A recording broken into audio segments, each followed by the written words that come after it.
Who are we? Nobodies! Speak for yourself. Okay. We're Canadian filmmakers with the dream of surviving financially on the backs of our films. Welcome to our show where we bring people along on our film journey. Maybe we can learn a thing or two. Maybe we can teach people a thing or two while drinking beers. I mean, if you can't drink beers while filmmaking, what's the point? We are Fable Forest Films, failing our way to success. Welcome to Jurassic Park. I mean, our show. First frames first. Welcome to episode 21. Are we definitely doing another episode 20 with... I don't know. Okay, well, it's going to be episode 20 or 21. Yeah, welcome to episode 21 of First Frames First. My name is Adrian Constant. Jason Green. I'm Mike Wurtz. Yeah, backed by popular demand. Nobody demanded it. That's because only one person listened. And it was Jay's mom. Yeah, episode 10. I like how you've had 20 of these, and I've had like one. Yeah, I like that too. I like how I feel. I like that too. I like how I feel about that. I'm going to make my own podcast with booze and hookers. Oh. Maybe I'll invite you Snort. on the 21st episode just to The say 10. hi. The 10. The 10. It was the 10. It's true. So, in this episode, one of the things that we've been doing... I was actually thinking that this is kind of like Son of a Bitch. Sort of. It is absolutely like Son of a Bitch. We stepped away from it's couples. It's just a different movie. Yeah. So what we are doing here today is we have this monster movie that we'd like to shoot this year, and in wintertime, and we are going to break down the whole movie, kind of from beginning to end, and we're going to talk about the mythology of our monsters. Right. Now, Mike is up to his eyeballs with us in this project. Like I could in my mind. We have been building it. So I was out to my bottom lip, but I didn't want any waves to go in. So let me tell you the first shot that I have in mind, introducing Mike's character. Oh Okay. no! Is it the same as my first shot? Okay, I just want to make sure. Go ahead. If it is, it's because I told it to you and you were like, "That's the greatest first shot I've ever heard. Let me steal it." Possible. Okay. Mike is, And if it isn't, we're going with Mike. We're behind Mike, and he's moving, and the snow is like covered when the snow covers the road, so that there's no road anymore. Right. It's all covered in snow. The plows haven't come through, and Mike is walking through the snow, covered in long coat. Looks like he's got a gun, but we can't be sure. Moving through the snow. We follow behind him. All of a sudden, he stops. And there's just silence. And he just hunkers down, right down, as low as he can get. And he just stops. And then over the snowbanks, these monsters, these creatures come walking. And they come walking, and they move around him, and through him, and right past him. And they're clicking. Because their faces, their eyes are covered because they can't see. And they're clicking like bats using sonar to try and figure out if there's anything in the area. And they move right past him. And then he stands up and it's long. Then he stands up and he keeps moving through the snow. And then that's the introduction to Mike's character. Love it. Mine was very close to that. But better. Because I told him. But it was better. He stole it. Mine was better. Okay, good. It's more like flushed out. You know what I mean? Yeah, sure. Okay, what's yours? All right. So I did actually. If you want to, I can run through. Yeah. Now, do you want to just quickly title Winter Wonderland? Yes. Working title, or is that the title? That's the title. I think so, because your name is Winter. Okay. And we figure people will search for Winter Wonderland. I don't know. And then get our monster movie. All right, yeah. Because it's just interesting. Like, it's in winter, the deep winter, and I mean, it's just ironic because it's certainly not a Winter Wonderland. Yeah. It's quite the opposite, So what I will say is that we actually, and I don't know if you want to start carding things or what you want to do, or you want to just run through what I have here, and then we can start talking about it. So this is just based off of the last bunch of discussions we've had. I'll run through everything that we've talked about so far as I can remember. So we wanted to start off in a house with a person looking out a curtain onto this landscape. Okay, similar landscape to what Adrian was just talking about. It's a neighborhood, but there's no tracks in the snow, and it is complete snowed in. Yeah. So here's this guy. He's looking out the window, doesn't see anything. So he goes on this like little bit of a monologue / rant. He's going crazy, basically, and he is yelling at the people in the house, but you don't see them. You really only see him, and he's giving away some of the pieces of the puzzle. So, we've been in this house for 3 weeks. I can't stand you guys. We're running out of food. Blah blah blah. He just goes on this micro rant, and he's like, "I'm not spending one more minute in the house." And he opens the door and he slams the door shut. And he's outside for a second, and he's like, okay. And then these things come rushing around the corner and tackle him and, like, eat him to death. And then as this is happening... Eat him to death. To death. And as this is happening, No, I like it. we cut right away. So it's like a swarm of mayhem and action, and then we cut to the silence, and this is the beginning of Mike's Can intro. I throw something out there? Yeah, Just a yeah, little yeah, bit. I like that scene. I like it a little bit better if he travels a little bit. Mm-hmm. If you show a little time lapse, he leaves the house and let's say he's walking, he has a sense that he's actually safe. Yeah. And I did want to do that. Yeah. I didn't want to get too far because the idea is, which you're going to find out later, is they were onto him because he was yelling so loud. Yeah. The thing is, and I have been thinking about this too, if it was calculated and it wasn't like a legitimate freak out, if he's like, I'm getting the fuck out of here and I'm leaving, and he tries to leave and he gets annihilated, that's also not a bad thing. Do you know what I mean? Like if he's like, I can't tell the difference between what we just said. He doesn't freak out. He's not like he's not wigging out. He's not like, he's like, I'm getting the fuck out of here. Okay, yeah. And he doesn't go out and make a loud noise. Maybe he's whispering like, yeah, I'm getting the fuck out of here. Well, here's the thing. These guys don't know Yeah. that they're sound-based. Okay. Not yet. And Yeah, but that's if why. you're scared, though, and you're hiding, you do stay quiet. Yeah. So what if he did something that made noise when he left? That's Like, right. Slam the door or whatever. Yeah. Or kicked something over Or by like he accident. starts scraping the windows of a car. That's amazing. Yeah. The car, he actually turns the car on. Tries to switch it on. And maybe he's in the car. Because do you know what? Visually, if we have things going into the car and we have like just a couple of his appendages sticking out of the vehicle, that's an easier thing to shoot. Because you want to show him outside of our field of vision. Right. Starts the car. Doesn't he pops the hood of the car. And then you can show him like giving it the look in. Yeah. And while he's looking in, trying to fuck around to get the car started, you can shoot it where the limbs are on, you don't have to actually show you can just show them going, shoop. Yeah. When he's hidden behind the hood. Right. Yeah. So for this one, the idea is that we're really not going to see what the things are yet, but it's almost going to feel like a zombie movie at this point, right? Just a bunch of things. I was saying to Jay, one of the things I thought was kind of cool, and this is a thing I had in my head, and I don't know what you thought of it, but I thought the monster was some ways attracted to pheromones. Mm-hmm. Like there is something in the air that they smell. So like, let's say there's a scene where like they surround you, and like you reach into your coat and you pull out like a Windex bottle that's full of like some schmoo, and you go right, and you make yourself uninteresting because they're like, yeah, too chemical, right? Mm-hmm. And I was saying to Jay, like it'd be kind of cool if there's a scene where someone pulls his out, but he didn't have it in his coat, and it was frozen, and he goes to save his life, and he goes, it won't squirt. It won't squirt. Yeah, that's cool. But now the thing is, your character is the only person that would know that. Right. So, I'm jumping ahead. But your character is the guy who knows how to navigate this world. So let me keep going. Yeah. Oh, sorry.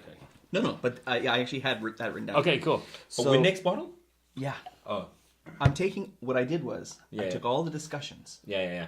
Put them in this piece of paper. Jay gave me a slice of it, and I just, when we're driving around, I did that thing where I just regurgitate every idea that comes to my mind. I like it. That's how we do things. That's cool.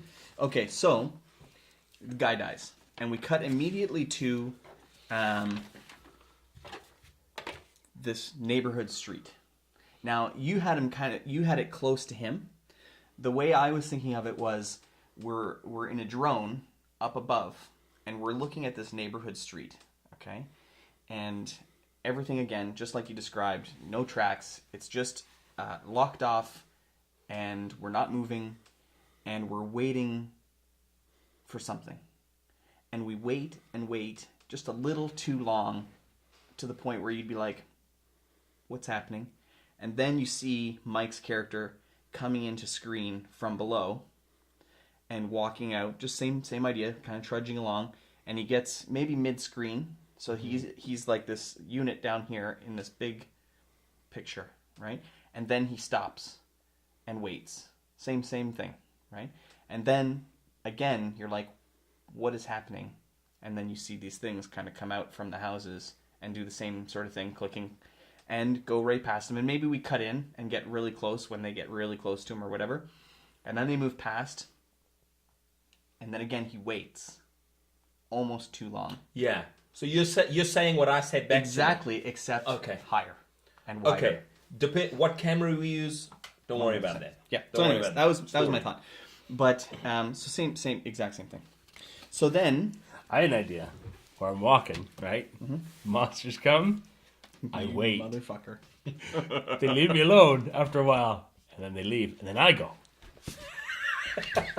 Let me tell you something. That's just me. Let me tell you something. That's just something I just thought of right there. Let me tell you something. I don't like it. You know? Okay. So then I put a section here where I describe the monster, but we can move on for a minute. We'll come back to this. Well, where you talk about the actual shot of the monster? Well, no, I just talked about...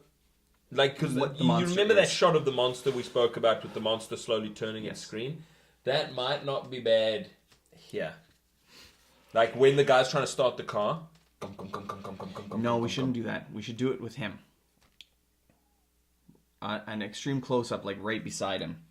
Where it comes up and almost looks right at him, and he's standing there, and it's like right in his face. Why wouldn't we do it earlier? Like we're dealing with monsters in both shots. Why? Well, because I think that in the first shot it's like a mayhem, and you don't know what's going on. You want to show the monster early, or do you want to show the monster later? Well, these are too early situations. Very early. Yeah, both of these are early. But I think the difference is that in the first one, they hear the guy. So when they hear him, they go. In Mike's situation, they're walking and they're like going, I'm looking for something, right? As opposed to like, they know he's there, which if they knew he was there, they would just go. They wouldn't be like going, listening, looking. Well, unless you're like...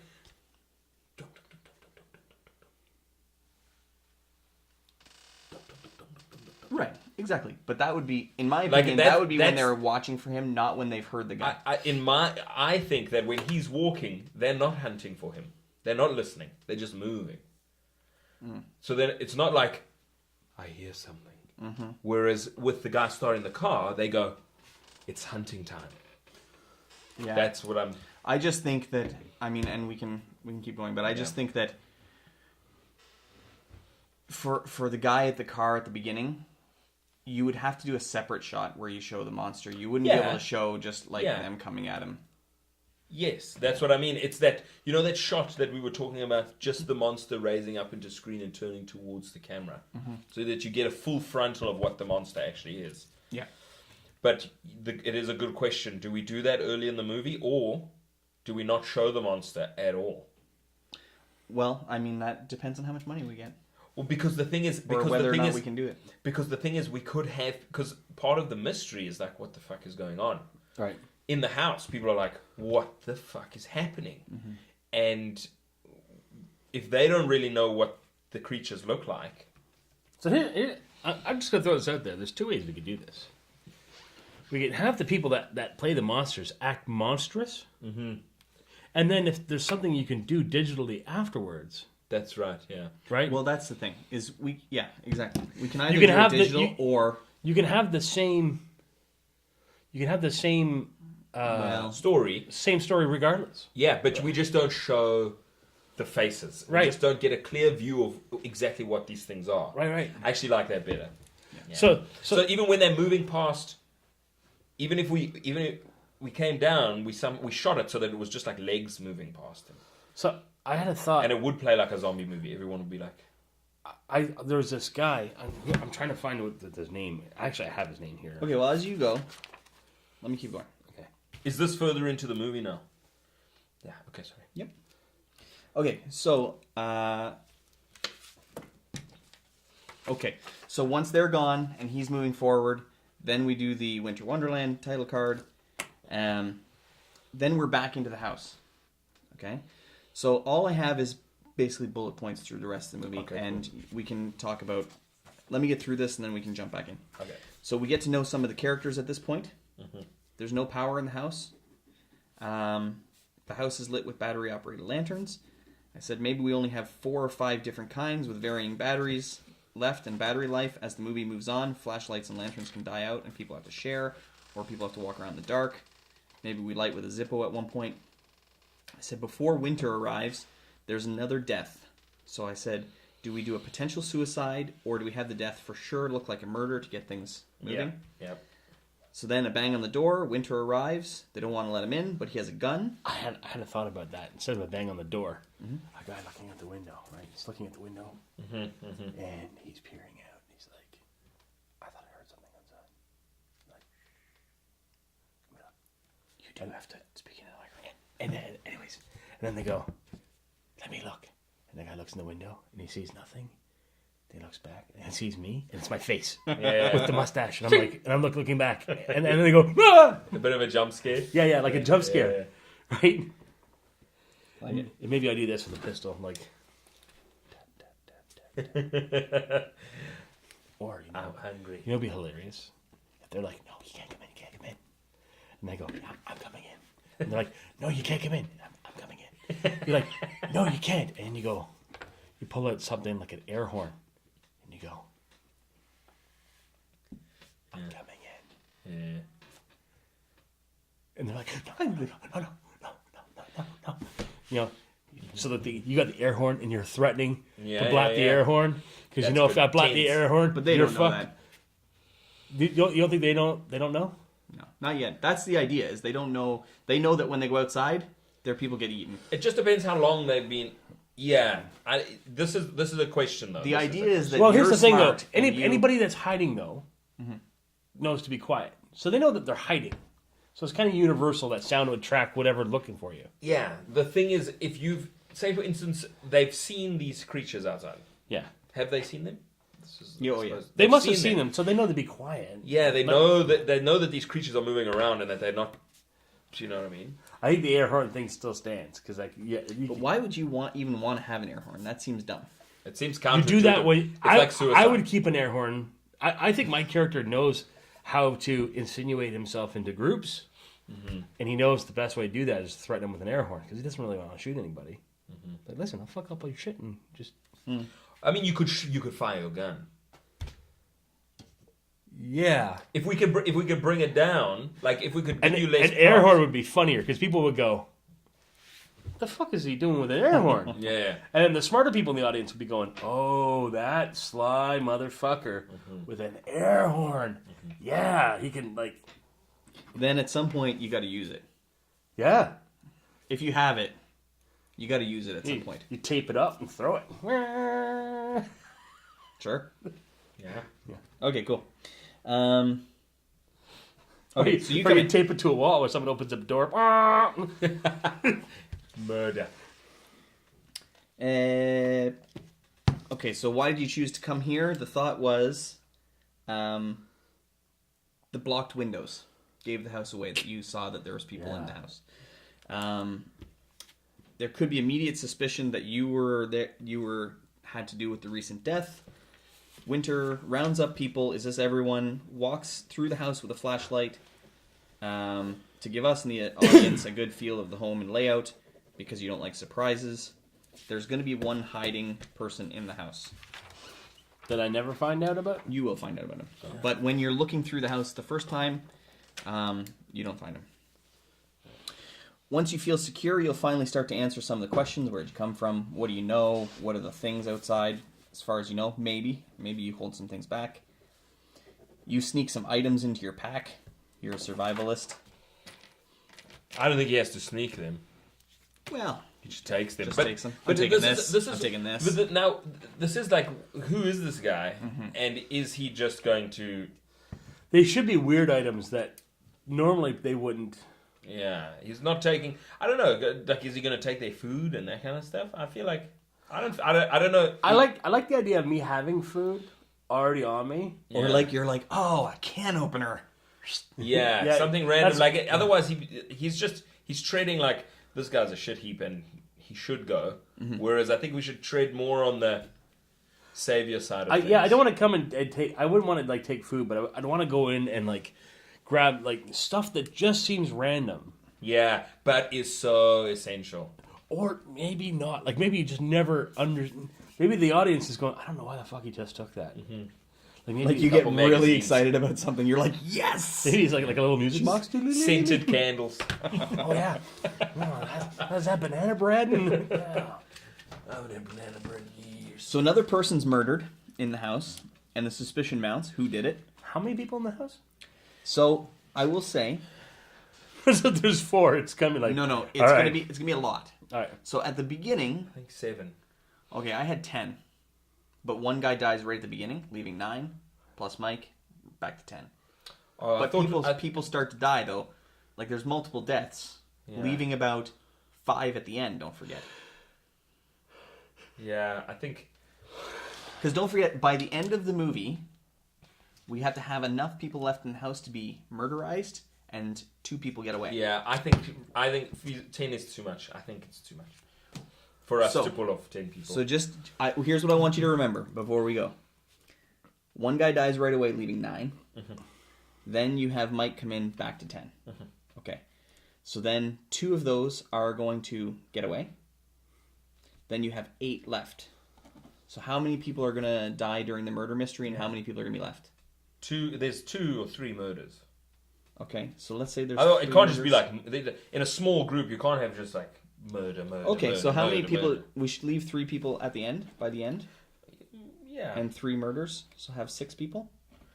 It seems more manageable for the kind of people we can get, right? Okay. The quality people we can get. So then we need 8 people. Okay.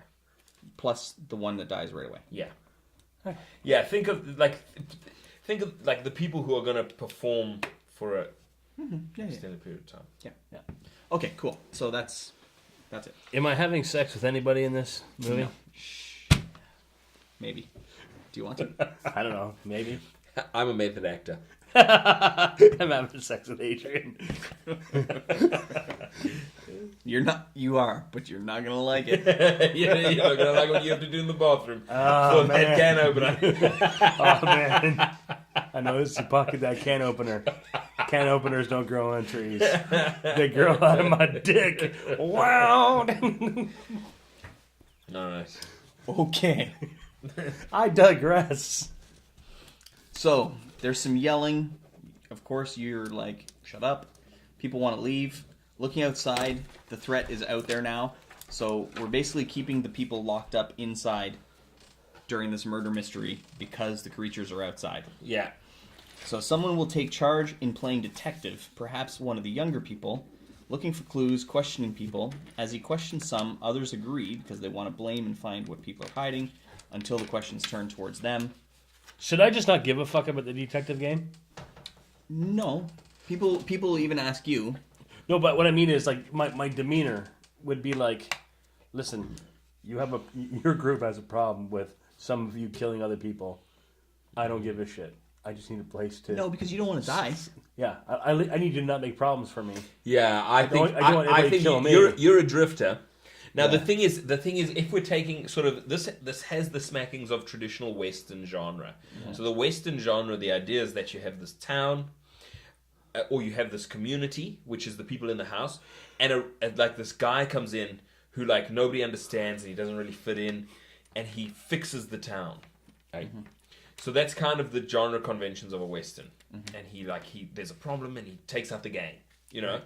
And then he rides back off into the sunset, which is exactly this, except we're more of a tragedy in that people are going to be dead. So you do want to solve the problem? Yeah, I think you want to... Maybe he wants to help somebody in the house. Like, you see, like, maybe there is a girl, or there is a... Maybe you... A kid. Maybe we can give you some emotional backstory, you had a son or you had a daughter and somebody reminds you of him. You know what I mean? So you kind of want to help out. You're not just like, get the fuck out of my way. You're like, somebody's going to kill this person. Mm-hmm. And it does affect me more than it should. You know what I mean? Right. So that you stick around, so that you don't just walk out the door. Okay. Because he does need to want to stick around. Otherwise, he would just leave. Otherwise, he would be like, I'm not sleeping in a house. Well, there should be something that's keeping me there initially. Yeah. And it should be a wicked-ass storm. Mm-hmm. Right? Like, yeah, it's a storm. I got to get out of the storm. We need to think about 2 reasons in case there's no storm. Well, if we have blackout curtains, right, we could, like, pretend there's a storm. Yeah, you're right. Right? Like, oh, it's snowing outside. And have someone in the background going...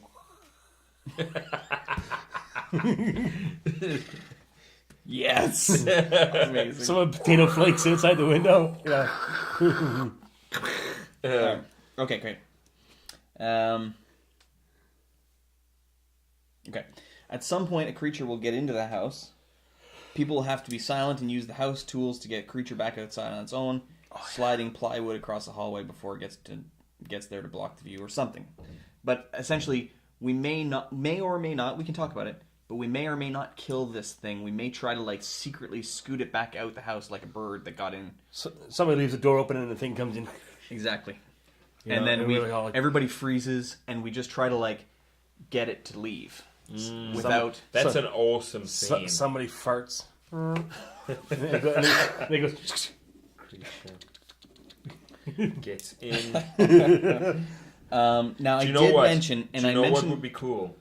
Is that if that in that scene where they avoid the creature, Winter takes charge, and these guys see that he knows more than he's saying. He knows how to navigate the outside world, right?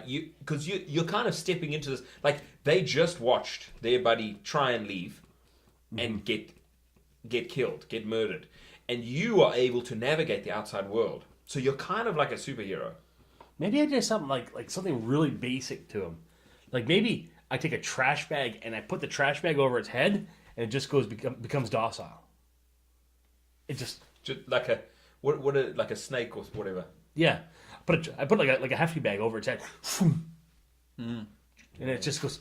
It just freezes up, and I can just push it out the door. I know that sounds stupid, but that could be amazing. No, it is. Because everyone's like, I don't know what to do. And I come running out the other side, and I'm like, boom. Like, and you're like, maybe a haven't you ever caught a bat? What's that? Maybe a pillowcase. Haven't you ever caught a bat in a pillowcase? You just go, it can't smell through a trash bag. Yeah. Yeah. Or it's like echolocate doesn't work or something. Yeah. It's like... like chickens. Like, it goes. Chickens. It goes. How does it see? And like, well, it's like a little bit of echolocation, and it's. See, I think it doesn't. I think it spits. They spit acid. No. I think that's how it locates. I think it's fungal. I was thinking about this creature, and I was listening to a guy talk, Paul Stamets. He's a mycologist. He's talking about how fungi is the most in its fully formed state, the oldest life form that human beings have ever observed. Something like 80 billion years. They're able to find mycelium in volcanic rock, like from dormant volcanoes. They break it open, they look at the spores, and they go, these are fully formed fungus. Like, the fungus that's there is the same fungus we see now. Like, it's never evolved. It's always the same. We're like, what if there's something? What if, in terms of, like, bacteria are kind of like a fungus, right? Like, fungus kind of rules the whole world. We are basically fungus vehicles. That's what humans are. That's what life is. Yeah. Right? Speak for yourself, bro. So what happens if there's just a new version of that? Yeah. That is awoken and has a whole bunch of carriers or whatever, and it's the access to food. So let's say maybe is that not what The Last of Us was, though? It was, but it was a fungus, but it was like a very much the same thing, except it was like a prion, like it was like a parasite. But you're right, it was very much like The Last of Us. Yeah. Okay, and that is awesome. But keeping in line with a fungus, why does a fungus want to eat it or kill a human? Because it's covered with food, right? So it doesn't want to kill you, but you're a soft food bag that's full of like water, meat supply, and nutrients. Yeah. And you know, in the middle of wintertime, trees have all buttoned up for the the trees have all buttoned up. You know, all the plants are covered in snow. Everything's frozen. But like, here's all these meat bags, and what they do is they transfer spores to each other all the time. They always interact with each other. They bring themselves to warm places, right? So, but then would they wander around in the snow? Well, they would look for more warm spaces. They would look for a house might be in trouble then.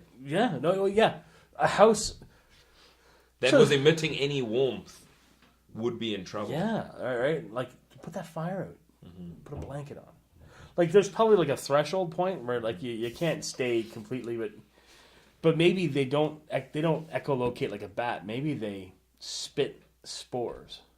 Maybe there's something that they do that is like a tendril that senses. I'm just thinking like maybe they can taste the air. They like a snake. Yeah. So like there's things that kind of put them off, right? And there's things that, like garden slugs. You ever put like a line of salt in front of a garden slug? Yeah. You're like, yeah, no, thank you. I'm going this way. Yeah. Right. Because they are insecty. They are sort of primal animal. Yeah. They're not.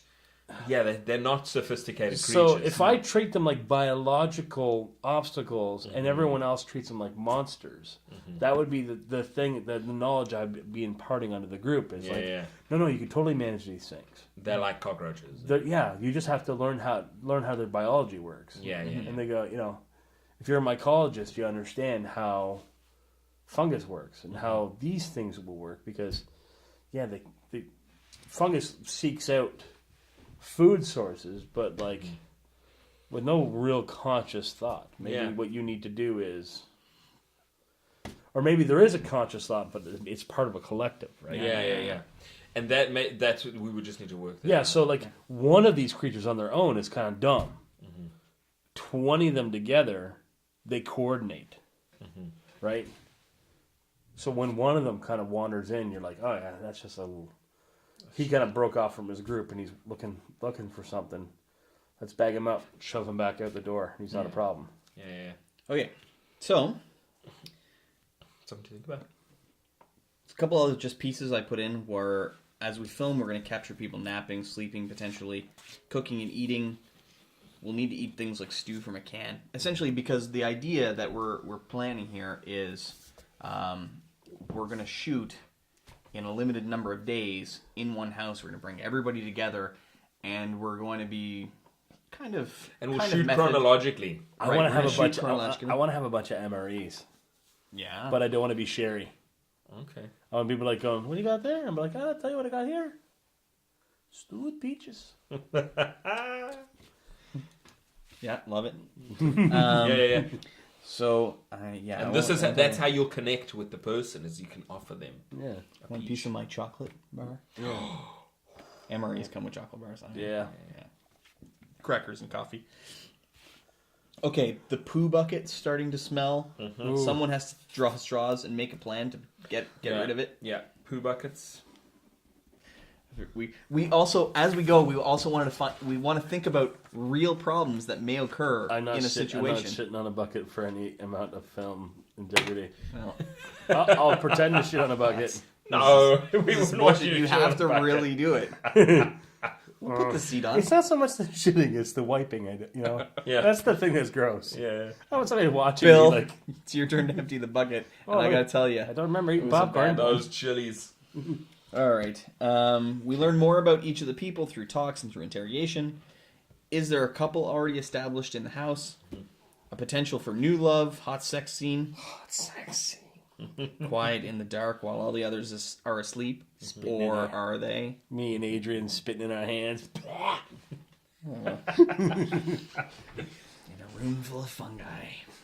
Fun guy. Yeah. More murders. The young guy who's asking all the questions, playing the detective, isn't dying. This casts suspicion on him. We need to get out to check out the neighborhood. So the other piece that we were talking about was, remember you remember the mist? Remember when they go to the next store over? Yeah. Right? So we want to try to do the same thing. Yeah, go to the house next door. And the thing that we kind of talked about, I had two opposing thoughts, so I want to throw them both past you guys. Uh-huh. So one thought was, we go, and so we could very easily just you do both thoughts by just doing both of these options, going from one house to the next. Yeah. So in one house, they get there, and the people that are in the house have been murdered by this serial killer. And so if he leaves some sort of tag, not necessarily like the jigsaw or something like that, but if he does something specific, letting everyone know that it's him, they go next door and there's a family and they're all dead the same way, then people are like, oh my god, the guy just came from that house and now he's at this house and he's killing us. When did he arrive? Blah, blah, blah. The other option is they go to the next house. Oh, that's the solve the case moment. Correct. Okay. The next option is they go to the next house or another house and there is bullets everywhere. There's dead bodies all ripped apart, and there's one of these creatures hurt, and it's in the corner. And they kill it and drag it back to the house so that they can not dissect it, but they can like figure out more about what it is. Yeah. And I'll get into kind of some of the thoughts that we had. I should be really dead set against that. Sure. Like when I see it, I'm like, what the fuck are you doing? Well, the idea is they want to find out more about it. It's true, but like maybe I come in and I go, you just brought this thing into your house and now you're like getting it smell all over the place. Like, Terrible idea. Yeah, for sure. Yeah. It's a terrible idea. Maybe you didn't go. Maybe you're in and they bring it in and you're like, wah! Sure. Where did I just put that? Yeah, do you know what? Both of those are good options. They don't have to be one or the other. Right. Because it doesn't necessarily need to be... They could just find a wounded one. Mm-hmm. They could just be looking out the window on patrol or whatever, with that thing where you have to stay awake at night. You're on watch. Yeah. And then they see an injured one and somebody gets really brave, like a young kid, bonks it on the head and brings it in. Cool. Because that's a cool element. It's just, if we do that, then... Yeah, it's just that is the way we film that. We'll have to either be, because they're going to want to investigate, and we're going to need an Independence Day scene where they cut into the creature. Mm-hmm. So let me tell you what I had a thought about. That's just tough because that's expensive. Yeah. Okay, so finally we figure out who the killer is, but it's too late. The killer has set a trap to have the house become crazy loud, drawing in all the creatures. As the creatures break into the house, Winter is injured and we think he is dead. The killer has gotten out of the house. There's a moment where he stands still as the creatures rush past him into the house to devour the others. He escapes and flees until he's stopped by Winter and they have some sort of battle/standoff. This battle could leave both men beaten. We could use the knowledge of the creatures to cause a situation where they're forced to split up, like the crack in the ground in The Force Awakens. So something happens where... They're forced to, they can't get at each other anymore for some reason. We got to think about this a little bit. The ending, the way we get to the ending is, again, the scene from above, kind of like the beginning, as the two men are actually, we know what they look like outside, right? Winter has the big thing, and the other guy, we'll talk about that later. And they are entering a larger city covered in snow from opposite ends. And that's where they're going into... potential sequel. Or they're just going deeper into the suburbs. Sure. Yeah, like, if you just think about where we are right here. Yeah. Like, that way is farmlands. Yeah. If we go high enough up, that way will be into the suburbs, right? And so they can go into the suburbs. So let's talk about characters. So actually, hold on 1 second. Okay. But yes. Okay, yes. So I just wanted to say one thing. Do you know what would be really awesome? So... We're setting up this guy to be Winter's nemesis. Yes. Okay. Do you know what would be really amazing? Are you going to talk about the sequel? Not yet, no. Okay, good. Okay. Go on. But you know what would be really amazing is if Winter teaches this guy how to navigate the outside. Yes. He basically 100%. creates him. Yes. He creates this monster, and it becomes his obligation to stop this guy. Yeah. Fuck Yes. yeah. 100%. So maybe make the at the end of it is that you see him going to the suburbs, and it's not us going in like two different directions. No. It's he goes in, and at the very end, you see me enter the frame. Yeah. You're going after him. him. Because the thing is, I think you're going to be injured and bleeding in the snow. Right. Yeah. Like, maybe I'm leaving you're a trail bloody behind tracks behind you. Yeah. He's going, and absolutely, you're going to go get him. You see him going to the town. You see me going, and I'm trailing some red. And then you see like 4 or 5 smelling my trail going. That's cool. That's So we're gonna throw out a couple. We're gonna throw out a couple things. A couple of the sequel thoughts that we had after these cameras are off. Because Okay. Connor came up with an idea. Oh yeah. So good. So here's the thing. I don't want my character to ever have a gun. I mean, that's cool. That is cool. I think it would be kind of cool. You see, Maybe in my head, in the sequel. I always thought he was a hunter type guy. You know what I mean? He was like a guy that who lived off the land. Kind of thing. Well, yeah, no, sure. I'm just saying, like, maybe I know better not to use guns. Mm-hmm. Guns are loud. Oh, of course they are loud. I mean, you still might have one. Emergency. I might have a bow. I mean, I would want a gun. I'm just saying, if I could bow get a gun... is- Oh, I might have a is- pistol, but yeah. pistol. A bow is legit though. Yeah. Like a bow on his back. Yeah. Yeah, I might have a bow. That's cool. I'm like, listen, like A bow and a pistol. Have a pistol. Can I have a bow and a pistol? Although we are... And a if we're in long Canada, knife. If we're in maybe Canada... if I had a gun, maybe if I had a gun, but it's not a gun, it's a flare gun. Okay, so this... Mike's intro, it has to be here. It's the very first shot of the movie. Why? Because it's the very last shot of the movie. You need to do it like that, eh? I just like to go... I like to go from... I hear what you're saying. And then we cut inside the house, right? I hear what you're saying. I just love to go from the noise and mayhem of the guy getting eaten in the truck to the silence of the... Okay. It's hard. I love that. You know what, though? Here's the thing. Here's how you can sort of get both. Here's how you can sort of get both. Guy gets eaten before opening credits. Not opening credits, but like... Yes. Before the official... Before the official start of the movie, right? Exactly.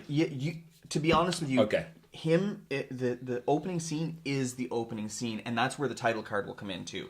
When you move on, it'll go like Winter Wonderland, and it's going to drip this black shit. Oh, by the way, they drip black shit out of their mouths. Yeah. Well, that makes the fungus. I like the fungus thing. I'm a little I don't married like the fungus, to it. But I'll. You don't like the fungus? Nah. Okay. What do you like better? What makes more sense to you? So I want to get onto a really high level here. On the theme. One of the themes that I'd love to deal with. Okay. So I'd love for this, whatever it is. Yeah. And this works a little bit against the fungus, but if it grew out of the people. So it wasn't something that jumped onto them and caught them. It grew out of them slowly, almost like a cancer. Well, it's kind of like, yeah. And they both work. Yeah, the thing is that initially, at one stage, we were talking aliens, and I thought that the aliens would infect people through technology.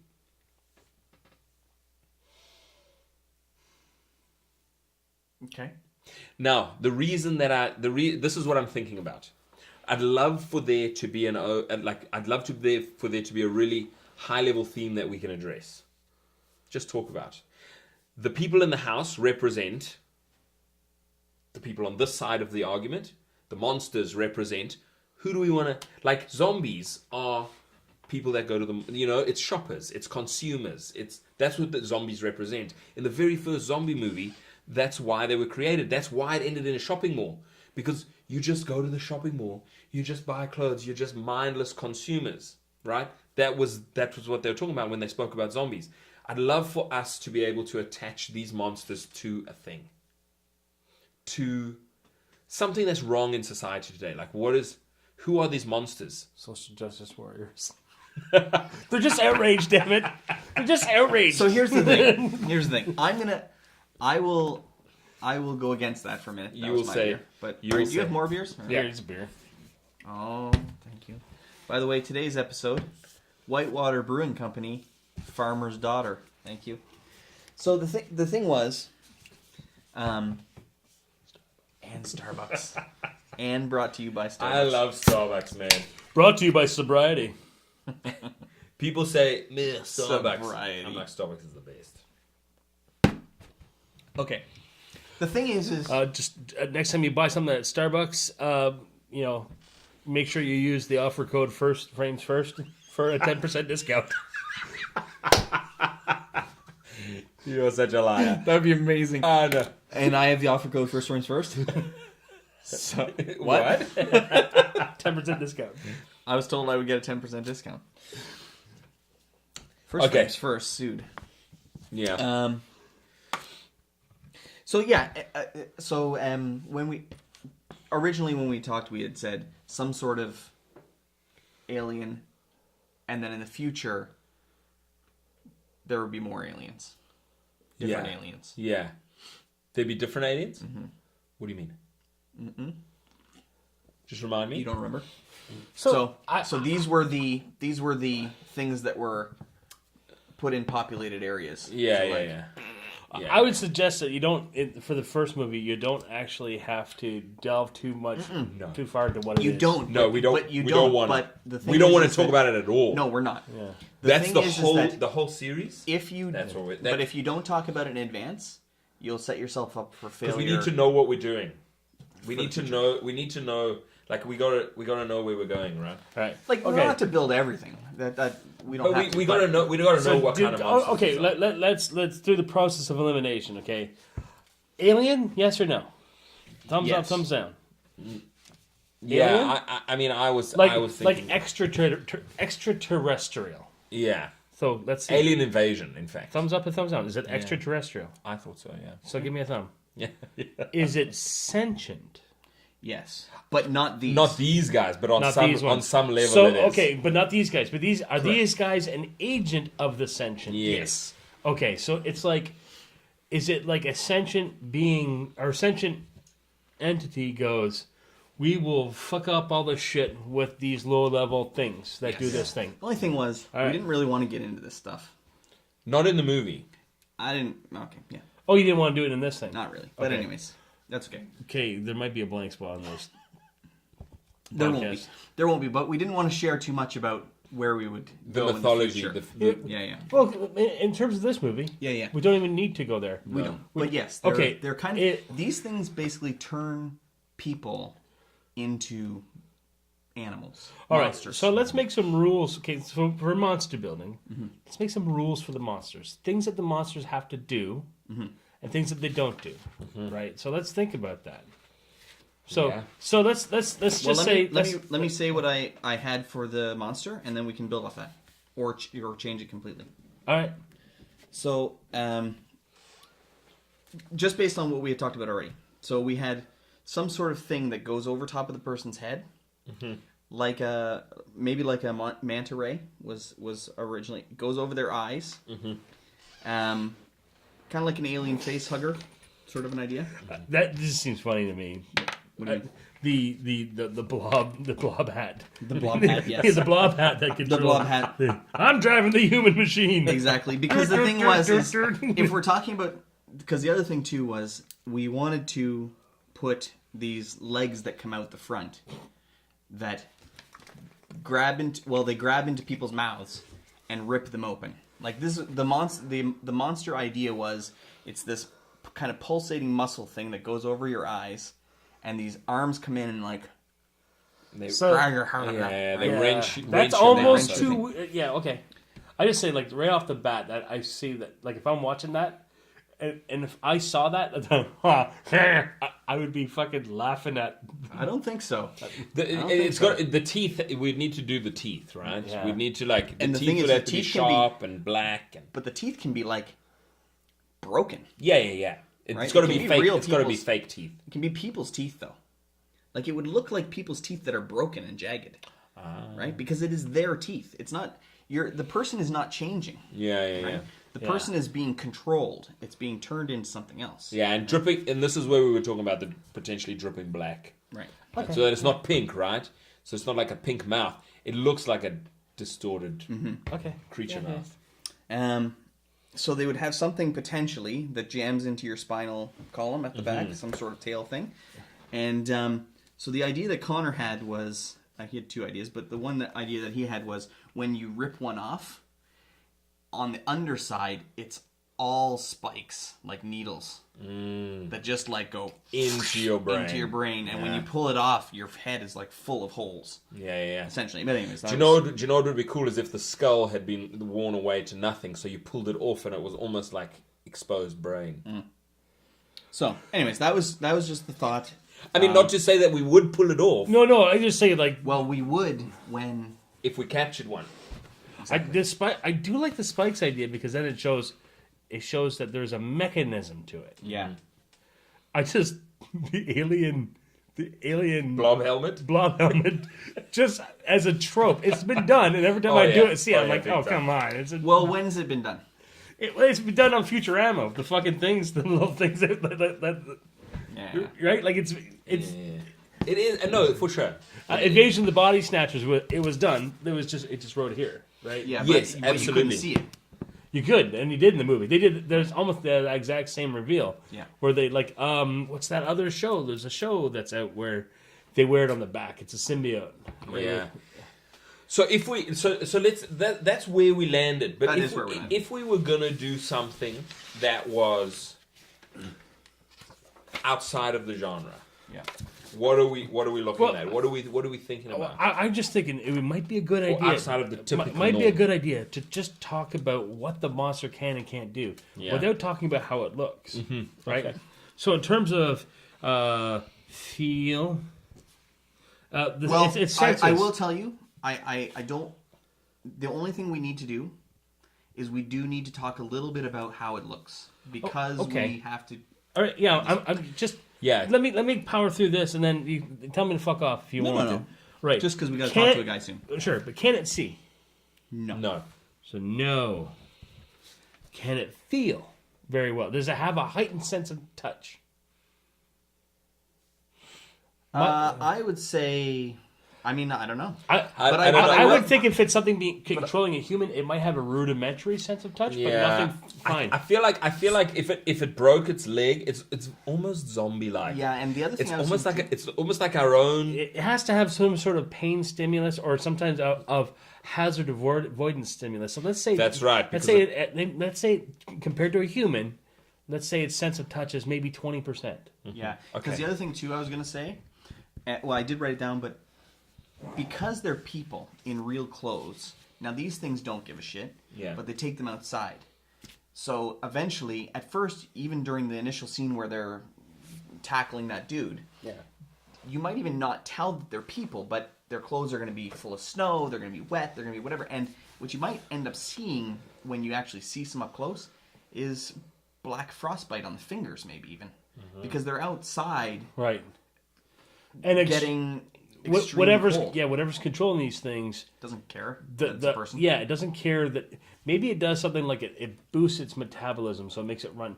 Maybe they need to be able to run really fast. They can't be zombies like.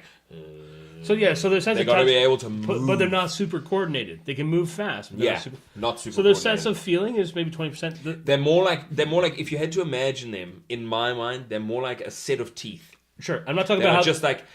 Not the look, but like this is they just run around and let me plow through these rules, and then we can start to maybe build what it could look like.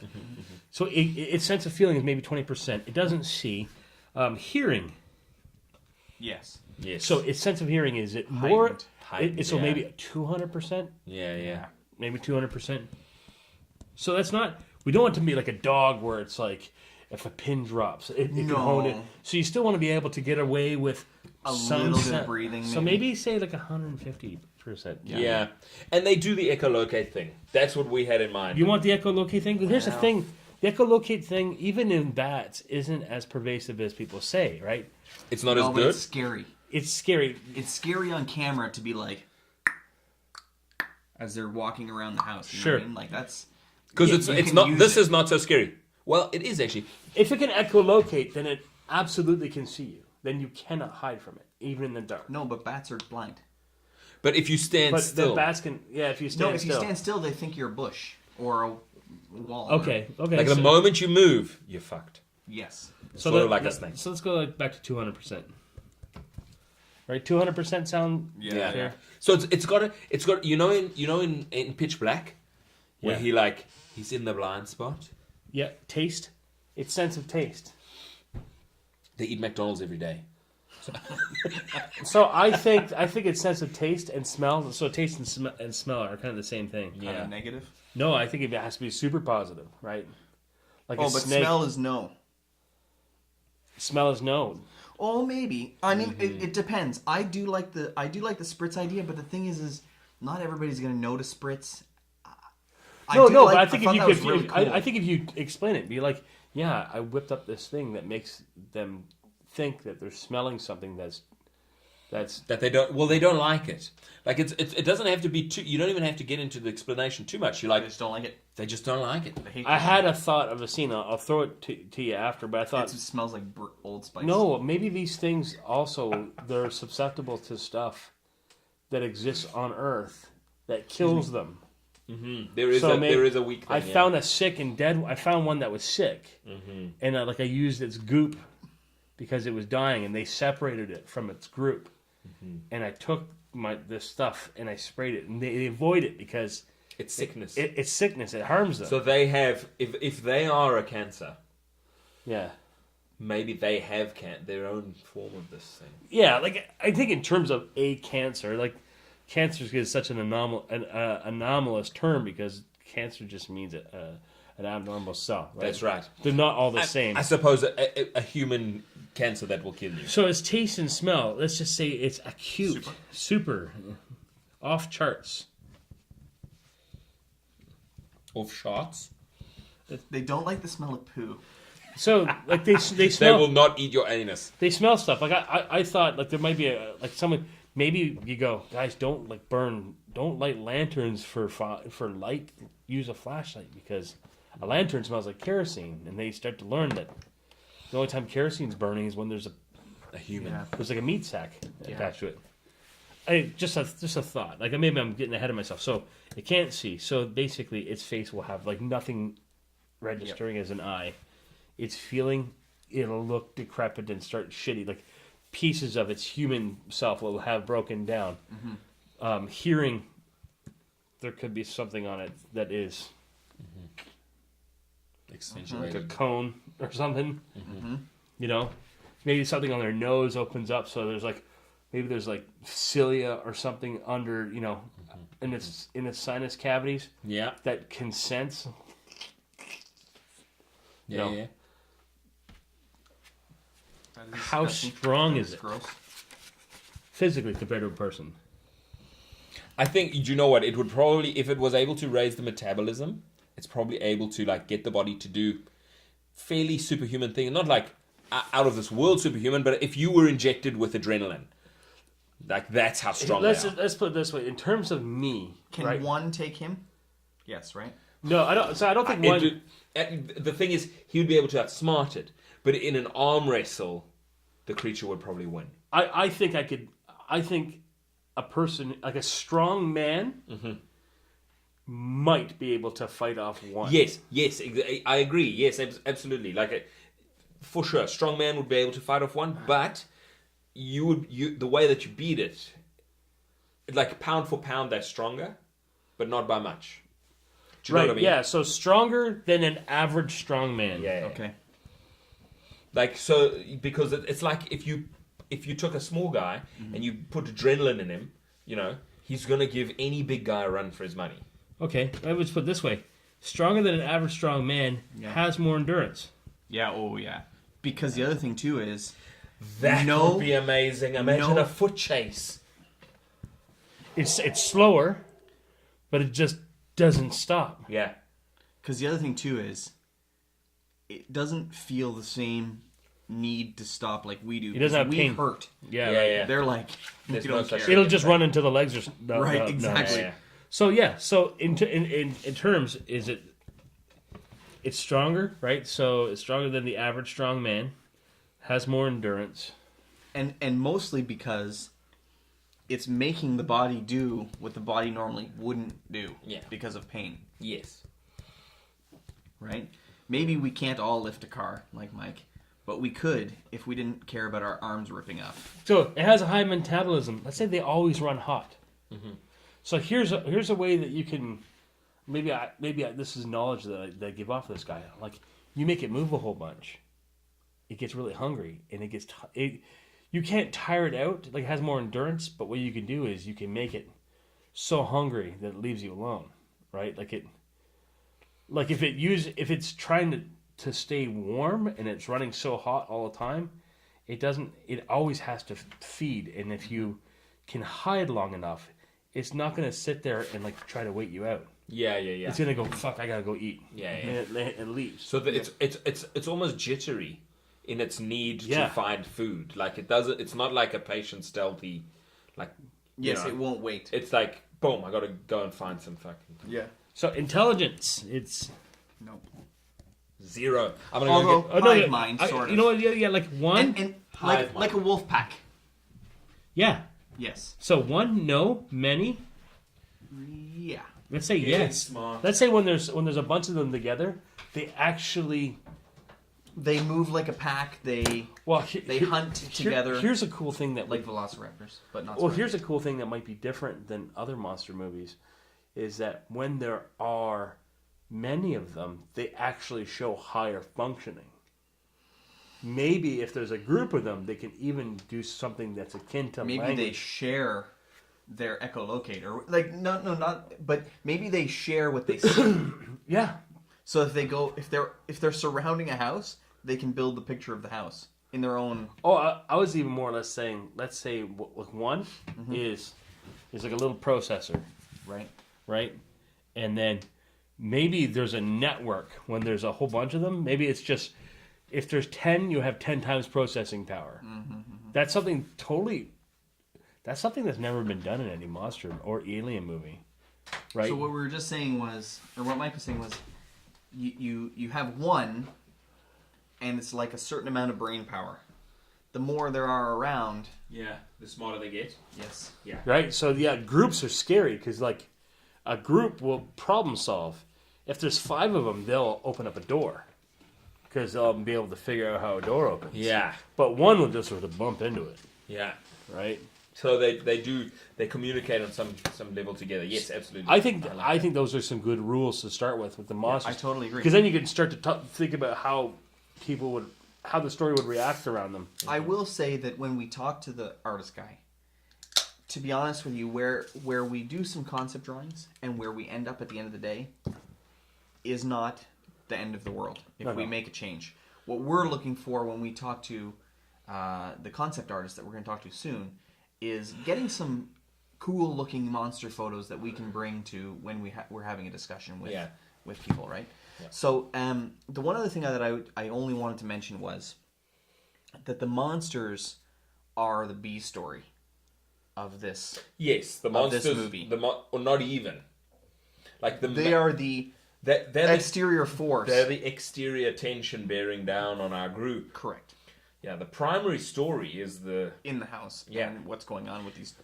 So and I actually did want to bring that up. So we have 2 primary stories because the thing is that the monsters are just trapping our buddies, everybody in the house. Correct. But what is happening inside the house is that there is a murderer. Yes. That's the A story. And the second story is what the fuck is happening out there. So trying to understand what is going on. Right. And those are the 2 primary sort of like story elements. And I'd say the B story is what's going on out there.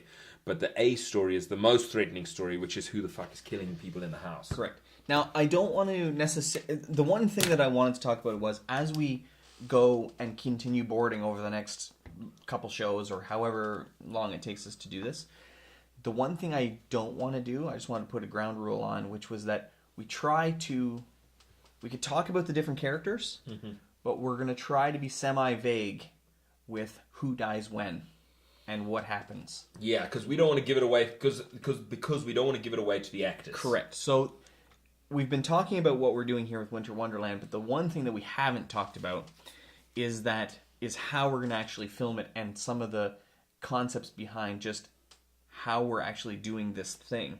So we are actually going to build this story and this script without a lot of scripted dialogue. Yeah. We may have some key points that we need to do. Now, have you given any thought to the new type of movie that we're making here? Because it's not improv. It's not an improv movie. It's almost like directed improv. It's not improv. Like, it's not improvised. What we're going to try to do here, because improvise just implies that you are. It's like, okay, now you got to come up with something. It's going to be planned, but we're guiding the story, and we don't. But in each scene, so the idea is we're going to create a story, and we're going to have each scene is going to be laid out in that. Here's where we're starting. These characters need to do these things in this scene. They need to kind of get at these points.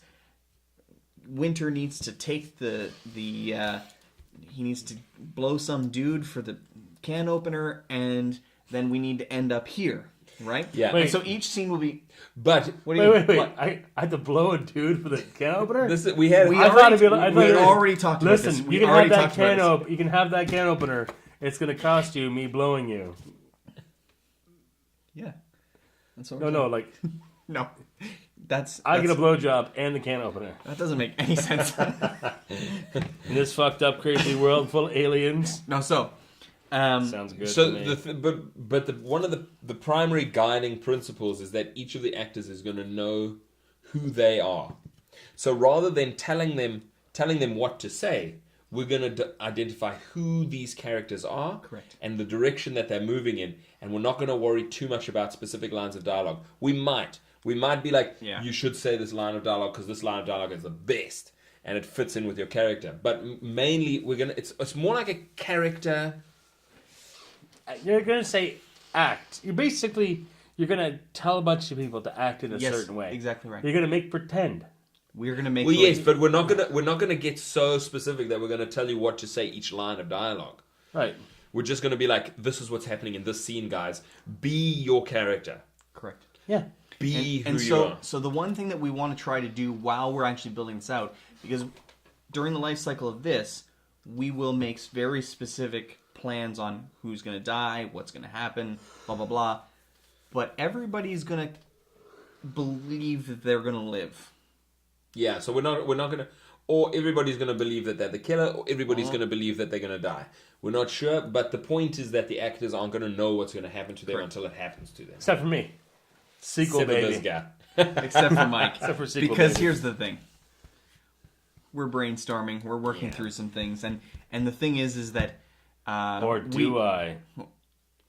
Maybe I'm Mike- the killer all along. Mike believes that he's living through the entire movie. Maybe I'm the killer all along. Maybe you're going to die in the first 5 minutes. Um, Anyways, so I'm going to throw out some characters. Yep. You want to talk about characters a little bit? Sure. So all I came up with was names. You ready? I like the idea. Do you want to hear my names? I created. You guys can shit on my names. Was it like a busload of like bikini models that broke down outside of his house and now they're holed up in this house? Sorry, bro. I came up with 6 male names because I originally had 10. Okay. I came up with 6 male names, 4 male names, and I will say, or 4 females. I will say that Connor had a really hard time just coming up with a person's name. It's not easy.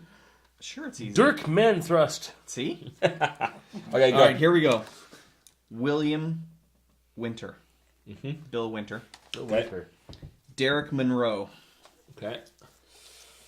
A meek and mild-mannered teacher. Jimmy Tennyson. No. Timothy Knapp. Okay. Spelled with a K and 2 P's. Knapp? Yes. Knapp. Okay. Knapp. J.R. Fount. JR. Who's a JR? Who do you know any J.R. JRs? Tolkien. He's a Texas oil man. He's a Texas oil man. Do you know what he... JP. Zeke Turner. Zeke. Cindy Dawson. Cindy.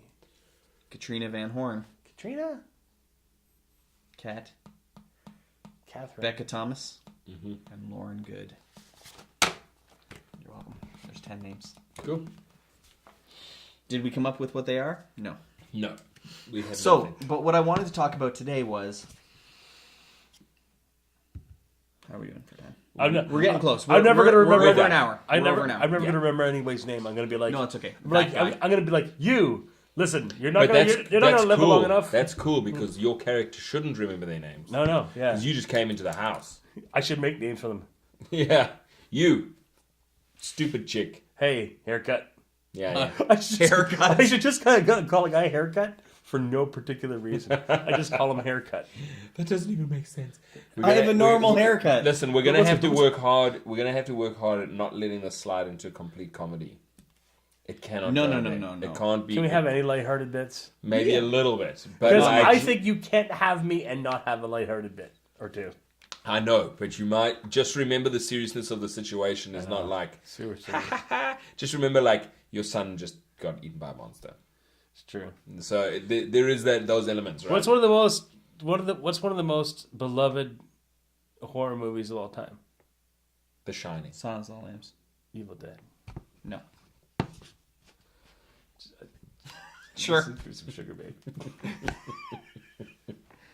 Thank you for shopping at Shop S smart. Smart. Shop S Smart. Shop S Smart. Yeah. Okay. So what I did want to talk about just with characters was, do we want to have some specific tropes? So like, as an example, I'm going to throw a few out. Do we want to have a religious person? Like, you remember in The Mist, the crazy lady? Do you just want to make The Mist? Kinda.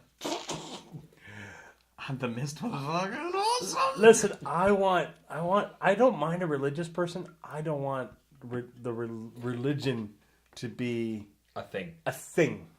So yeah. I would very much like religion to be somebody's thing, and you go, oh yeah, how does the fucking Jesus thing explain all of the black spitting fucking alien monsters? Or the religious person. Maybe I throw a Bible at him, like, show me that in your fucking Bible. The religious starts to tout and then gets murdered next. Yeah. Yeah. So so like I say, do we want to start with let's say we had, what did we just say? We had 9 people. Sorry, we had 8 people in the house. Mm-hmm. One guy dies, Mike replaces them. Let's just say. Yeah. So we had 8 people in the house. Is there a couple in the house that was the owner of the house? Like who all comes into the house? And how do they get there? Let's talk about. I like the fact that it's a couple's house, and maybe they were on the outs. They were not in a happy relationship, and like, you know. It would also be interesting if the people that actually owned the house were found dead in the house. Remember we had that conversation? I don't remember, but okay. Yeah. No, that was the different house. Oh, that was. But the okay, house. but we can.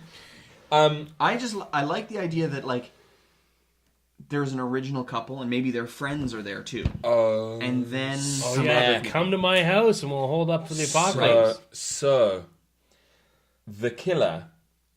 You could come to the house, not because they're trying to hide, but because there's like a beacon. Like they draw people toward, like the killer's actually drawing people towards the house. I don't know if there could be a beacon, because the beacon would attract the monsters. Unless it was a light. Flashing light on the roof. And you come to the house, you're like, I saw the flashing light. And this guy's, it's just a thought, the killer's trying to lure as many people into his lair of murder. Just I don't know. Let's talk about the murder for a second. Yeah. Does he murder because he's a psychopath? Yes. So the one thing that we talked about was there's this guy, and he is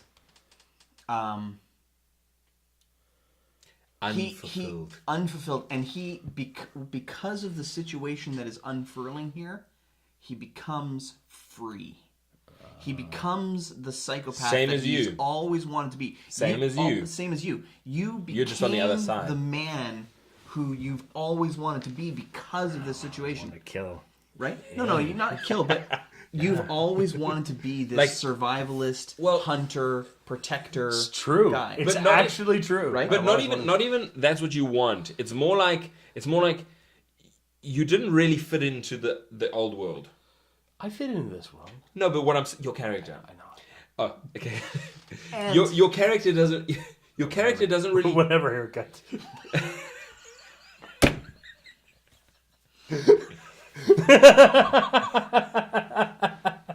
Sorry.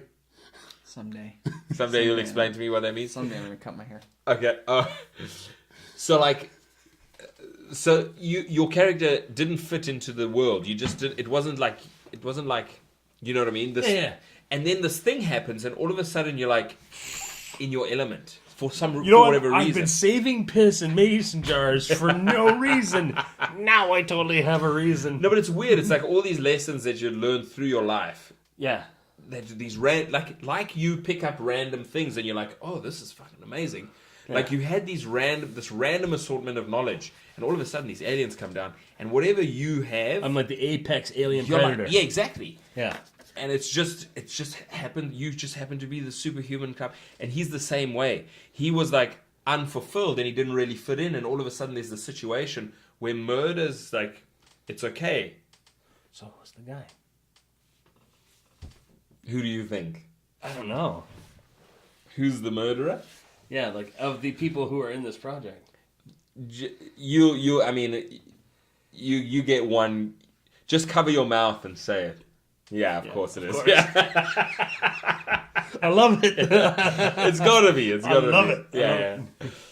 And it was also good because we always had you surviving, and then we were like, To survive. the killer should survive as well, and we were like, that's awesome. Yeah. We can set it up for if there's another story that carries on, because we do want to get into as like the mythology of the creatures. Yeah. I dig. Because we're not really going to explain that here. No. Okay. How are we doing? Good. Are we almost done? Yeah. Okay. I think so. I think we're good. Like these character tropes are good. With all these different characters. I didn't even create any characters. No. But I mean, Can one of them be a trucker? Well, yeah, sure.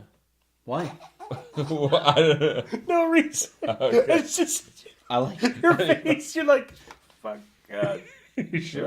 Yeah. No, but here's the thing, though. I do want to build these out in time. Yeah. Well, they have to. Right? Yeah. So a couple and friends. Well, yeah. Do you know what? A couple, and the only person that's left is maybe they got one of their. Do you know what would be interesting is if the one guy that left Was one of the friends. was one of the friends, but he arrived. So you have a couple. One of their couple came, Yeah. and the guy is like, "I'm fucking out of here," and the girl stays. Yeah. I think Because we do. I think both wives should hate their husbands Why? because they're like not trophy wives, but they're just unhappy. You know, we gotta buckle down and invite like the Swansons over. That's fucking. Oh yeah, man. Yeah. Fine. Okay. Yeah, the Swansons. Yeah, invite them over. Yeah. I like it. What do you now? I had thrown this out there before, and we don't have to do it. But what do you think about the character who scuttles off and hides while the majority of the stuff is going on, and then at some point, Winter lays a trap, and the person comes out, or it's a kid or whatever, and he's like, "Gotcha, you little fucker," or whatever, and they, you know what I mean? Like somebody should be in the house the whole time, and they just don't know it or whatever. But it's just a kid hiding from the monsters or whatever. You know what I mean? I don't know. Yeah, just a kid that's not in your. He just stays away from everyone, and he just comes out at night to get some food. He fucks off again. Are we shooting it here? Yeah. So we got a basement. We have the middle floor. We have the top floor, and we could go. And into there's the like roof. little pockets and spaces and rooms and everything. Yeah. So, and I actually think that that's the bond. That's the bond. The bond he forms is between him and this character. I was wondering if I should. That's what I thought, anyway. Here's a thought. What if I have a bond with the killer the whole time? The killer. Oh, yeah. You the become best bros with the killer. The killer's the guy that reminds me. Do you know what? Do you know what's amazing? It is Superman and Clark Kent. I mean, Superman and Lex Luthor are kind of best friends. Yeah, so I have a bond with the killer, and I have a hard time believing the killer is the killer. Yeah. And maybe I cover for the killer. And he fucking throws you for such a loop that you are like, you're enemies forever now. I'm so angry at the end. Yeah. And let's say he has a bond. Maybe he has an opportunity to kill me. He or she. He or she. Yeah, let's say he just... I'm just throwing this out there. At the end, I'm under his knife. And he's like, there is a shred of humanity in him. He's like, I can't kill you. I think he'd kill you if he... No. He's like, I can't kill you. I love you. Right? And then he kisses you right on the mouth. No. No. And you're like, stop it. He's like, I can't kill you. Stop it. I can't kill you. Like, maybe he bests me at the end. He bests me. Yeah. And everyone's rooting for me to kick his ass. And he just fucking wipes the floor with me. And he has nothing but the upper hand. And he shows me mercy. And he leaves. And then I'm not left for dead. Like, maybe he leaves me for dead. Like, it's ambiguous. But that's when I get... But the thing is, do you know, because it makes him a little bit likable, and it's not bad because it moves him more towards that ambiguous space. But I even wouldn't mind, like, he says, like he does. He says, I can't kill you. And you say, like, if I get up, I am going to kill you. And then he's like, good point. Come puts the knife in you. No, he's like, come and catch me. Come and get me. Or maybe that's the because it's a game. Maybe it's a game. Maybe he's like, for the first, like, the killing was almost boring now. Yeah. And then you arrived and the game ensued. And now it's personal. All I wanted to do before was survive, right? I want to be that. We did say Sherlock and Moriarty. Like, these are the quintessential people who come to head. Yeah. So yeah. Because this is we want to build these two characters to be Sherlock and Moriarty. You know what I mean? Mm-hmm. Yeah. So we have to be tight. We have to be tight. Yeah. Like, we just get each other. Like, we come in, we just get each other. Like, he doesn't have the skills, but I'm like, listen, this is what I do, and I do this thing. And he's like, yeah, totally. Yeah, that's fucking. He's like my right hand dude, and he's all fucking ganking, or she ganking dudes. You know. Yeah. Listen, I'm running out of cancer. So I'm also fucking. I will say, do you know what would be a cool place to dispose of bodies would be when people wake up and they see bodies. So out back we got trees. If we hung bodies off the trees. So yeah, or that might be an interesting way to find bodies. But alternatively, we kill people and leave them in the house where they are. Oh, so it's just, how does the killer kill people? You want to keep going? No, wrap this up? We got to wrap this podcast up. We don't do a 3-hour podcast. No, we're trying to not. But we do need to. So how does the killer kill? I got to put that down. Because, like, okay, just quickly, how does the killer kill? He rapes him with a can of soup. You find him. Ass up. You find him ass up in the kitchen with a can of soup. Oh my God! It's not the Campbell's soup. It's the Campbell's soup. It's the big guy. It's the Chef Boyardee mini ravioli. You know the big can. I was thinking like the Hobbiton pea soup. That's big. That's big. You guys are horrible. That's a weird way to die. Because it would be uncomfortable for a long time. You'd be like, "Oh, this isn't killing me. It's just hurting a lot." Yeah. So it would probably be. It would either be strangulation, but strangulation with plastic bag over the head. With gargling would be loud though. Plastic bag. I do like a knife. I also kind of think a knife would be the quietest. I like blood. Right, well, if you like blood, then blood's the way we do it. Because the thing is logistically, how do we make blood happen in the house? Oh, we can do that. It's cleaning it between the floorboards. It's gonna be fine. Don't worry about it. All right, cool. He said the guy who's not has to talk to his wife about it. I want to talk to your wife about cooking with a fire somewhere in here, maybe in the garage. Oh, yeah. Like, we got to cook. Garage is fine. So shouldn't. Yeah. Well, We could probably do it in the kitchen. No. We could probably do it in the kitchen. camp pretty good. stove. Yeah, a little camper stove, yeah. A little fucking fire? No. These aren't idiots. Yeah, don't be that's Oh, that's stupid. just What happens when you run out of propane? we don't make a We could cheapy have- fire in the middle of your. if we get a wet inspection, we could light the fire.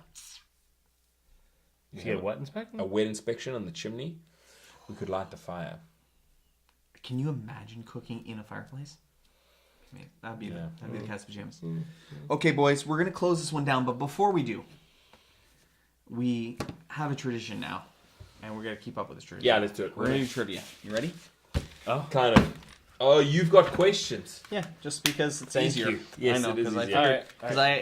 I figured forgot. we were. I know. Me too. All right. Okay, hold on. Okay, give me a. Is there one Hold question on, per card? Hold on. I don't know. Give the Those are the Number instructions. number 2. Yeah, there we go. You get 3 cards. We're gonna read questions 2s. Okay. There you go. What do I do? Question 2. Question 2. And no, don't look at the answers. You fucking fuck. Oh, We can all ask. we can all answer. Yeah, man. them. Okay, sweet. So question 2 are actual questions. Mike, here we go. Jay, Adrian, Mike first. Go. What actor famous for his upper body strength was born Walter Jack Palahniuk? I know the answer. Jack Palance. It's Jack Palance. Yes. Who the shit is Jack Palance? You should have answered. That was my guess too. Oh, that was your. But you should have answered because then you would have got the Wow. point. Oh, You let Jay take I thought we you all got- get a chance to No, answer. everybody's got. We got to get a chance to answer when he reads.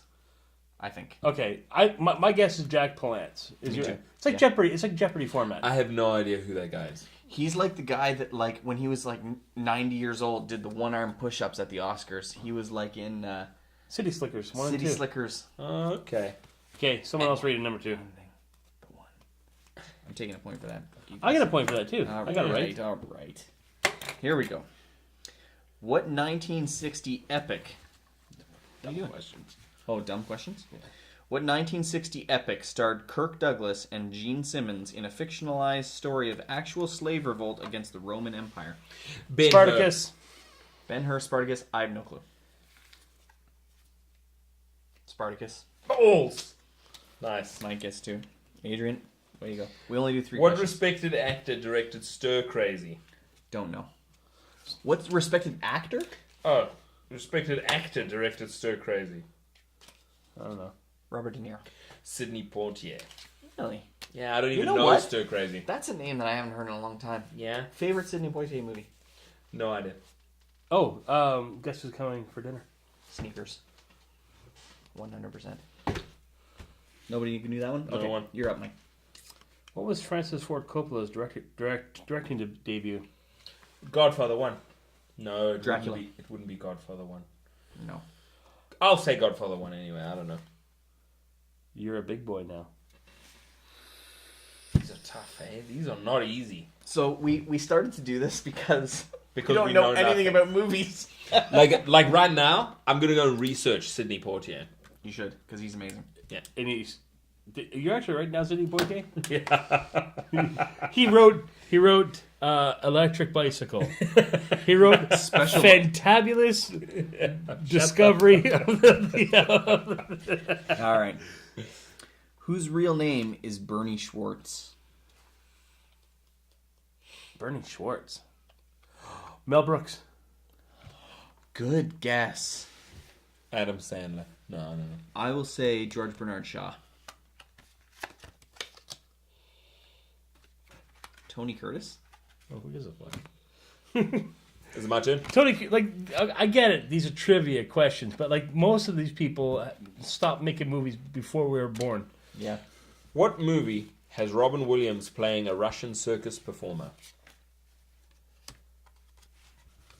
Robin Williams. Oh. A circus performer. A Russian circus performer. Oh. Okay, I have my answer.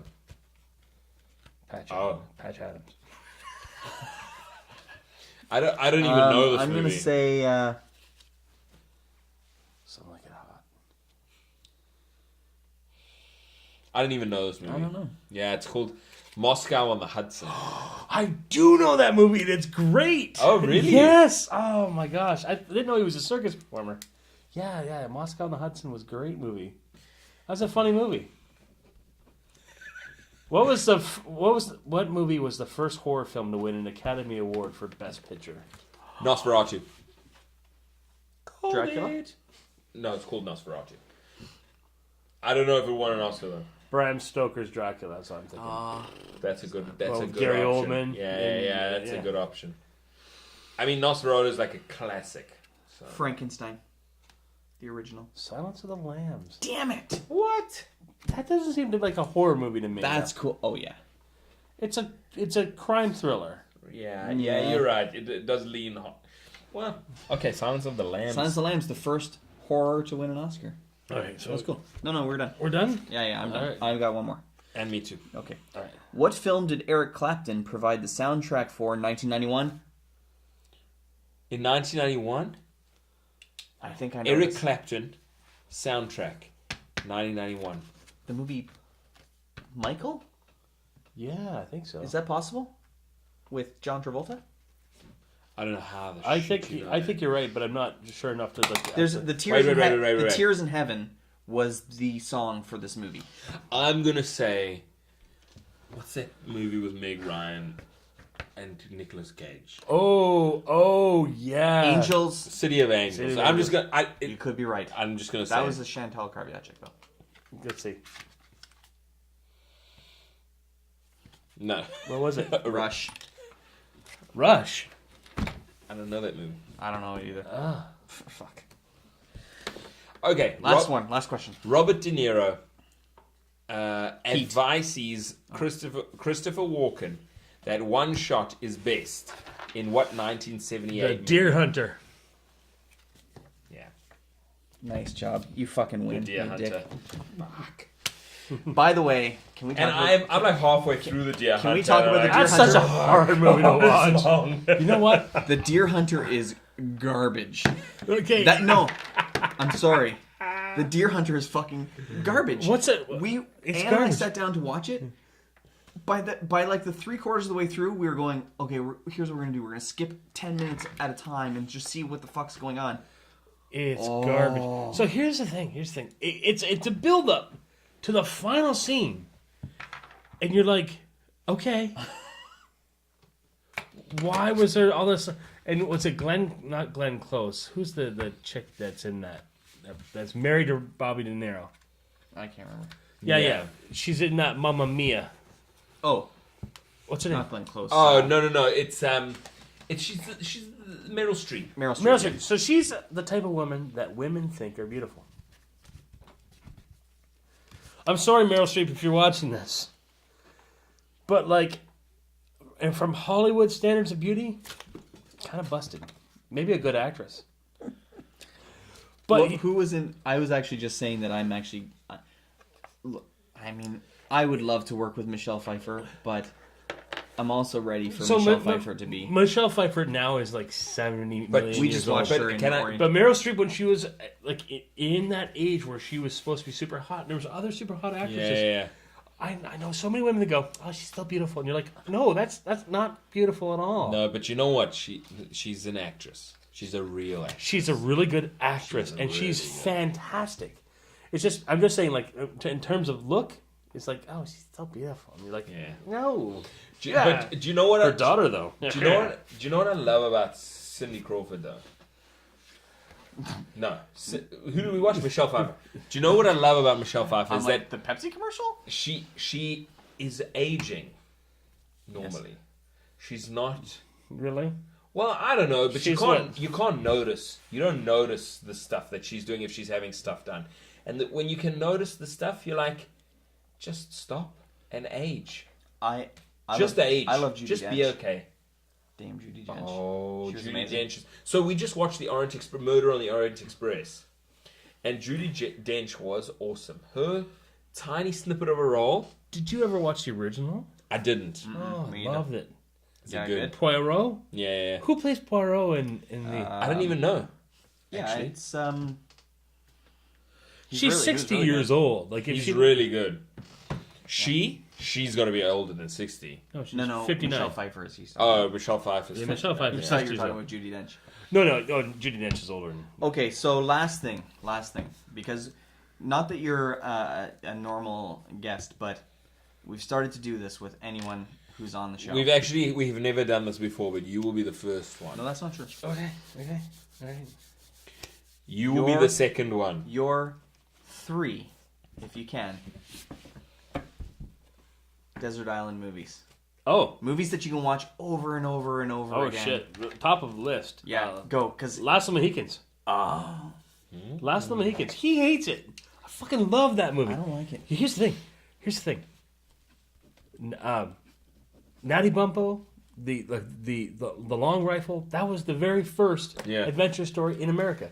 The very first adventure character ever written in America was this character in The Last of the Mohicans. Mm-hmm. And I watch it and I go, and Daniel Day-Lewis eats the fucking camera in everything he does. Yeah. He was so good in this movie. And every time I watch it, I get something different from it. Have you seen the trailer for the new Daniel Day-Lewis movie? Yeah, the one where he plays Yves Saint Laurent or something like that, like the tailor. Is that Yves Saint Laurent? I think it might be. I'm not sure. It's one of them. He plays like a seamstress, and he creates these. He's very tortured. He's a tailor. You got to check it out. Okay. Oh yeah, sorry. And check out the trailer because it looks like he's going to go crazy, but he essentially gets his muse and he makes these outfits for her and stuff. That'd be cool if he was. My second movie that I can watch all the time is